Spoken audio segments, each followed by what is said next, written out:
1 தீமோத்தேயு 4வது அதிகாரம் 12ஆம் வசனத்தில் இருந்து 16ஆம் வசனம் வரை. அன்பிற்குரியவரே, நீ இளைஞனாய் இருப்பதால் யாரும் உன்னை தாழ்வாக கருதாதிருக்கட்டும். பேச்சு, நடத்தை, அன்பு, நம்பிக்கை, தூய்மை ஆகியவற்றில் நீ விசுவாசிகளுக்கு முன்மாதிரியாய் விளங்கு.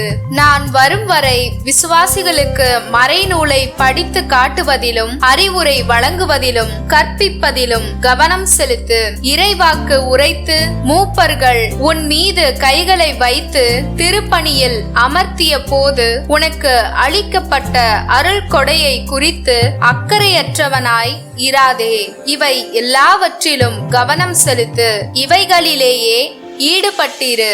அப்போது நீ அடைந்துள்ள வளர்ச்சி எல்லாருக்கும் தெளிவாகும். உன்னை பற்றியும் உன் போதனையை பற்றியும் கருத்தாயிரு. அவைகளில் நிலைத்திரு. இவ்வாறு செய்தால் நீயும் மீட்படைவாய். உனக்கு செவி சாய்ப்போரும் மீட்படைவர். லூக்கா 7வது அதிகாரம் 36ஆம் வசனத்தில் இருந்து 50ஆம் வசனம் வரை.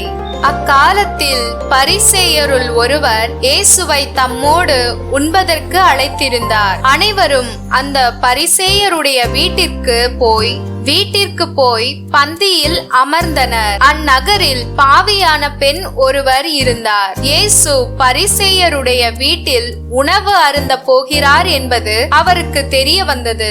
உடனே அவர் நறுமண தைலம் கொண்ட படிக சிமிழை கொண்டு வந்தார். இயேசுவுக்கு பின்னால் கால் மாட்டில் வந்து அவர் அழுது கொண்டே நின்றார். அவருடைய காலடிகளை தம் கண்ணீரால் நனைத்து தம் கூந்தலால் துடைத்து தொடர்ந்து முத்தமிட்டு அக்காலடிகளில் நறுமண தைலம் பூசினார். அவரை அழைத்த பரிசேயர் இதை கண்டு, இவர் ஓர் இறைவாக்கினர் என்றால் தம்மை தொடுகிற இவள் யார், எத்தகையவள் என்று அறிந்திருப்பார். இவள் பாவியாயிற்றே என்று தமக்குள்ளே சொல்லிக் கொண்டார்.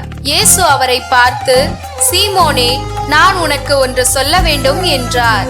அதற்கு அவர், போதகரே, சொல்லும் என்றார். அப்பொழுது அவர், கடன் கொடுப்பவர் ஒருவரிடம் ஒருவர் 500 தெனாரியமும் மற்றவர் 50 தெனாரியமுமாக இருவர் கடன் பட்டிருந்தனர்.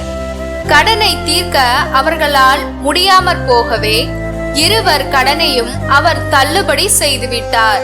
இவர்களுள் யார் அவரிடம் மிகுந்த அன்பு செலுத்துவார் என்று கேட்டார். சீமோன் மறுமொழியாக, அதிக கடனை யாருக்கு தள்ளுபடி செய்தாரோ அவரே என நினைக்கிறேன் என்றார். இயேசு அவரிடம், நீ சொன்னது சரியே என்றார். பின்பு அப்பெண்ணின் பக்கம் அவர் திரும்பி சீமோனிடம், இவரை பார்த்தீரா? நான் உம்முடைய வீட்டிற்குள் வந்தபோது நீர் என் காலடிகளை கழுவ தண்ணீர் தரவில்லை. இவரோ தம் கண்ணீரால் என் காலடிகளை நனைத்து அவற்றை தமது கூந்தலால் துடைத்தார். நீர் எனக்கு முத்தம் கொடுக்கவில்லை. இவரோ நான் உள்ளே வந்தது முதல் என் காலடிகளை ஓயாமல் முத்தமிட்டு கொண்டே இருக்கிறார். நீர் எனது தலையில் எண்ணெய் பூசவில்லை. இவரோ என் காலடிகளில் நறுமண தைலம் பூசினார். ஆகவே நான் உமக்கு சொல்லுகிறேன், இவர் செய்த பல பாவங்கள் மன்னிக்கப்பட்டன, ஏனெனில் இவர் மிகுதியாக அன்பு கூர்ந்தார். குறைவாக மன்னிப்பு பெறுவோர் குறைவாக அன்பு செலுத்துவோர் ஆவார் என்றார். பின்பு அப்பெண்ணை பார்த்து, உன் பாவங்கள் மன்னிக்கப்பட்டன என்றார்.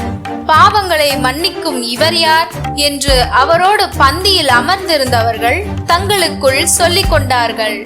இயேசு அப்பெண்ணை நோக்கி, உமது நம்பிக்கை உம்மை மீட்டது, அமைதியுடன் செல்க என்றார்.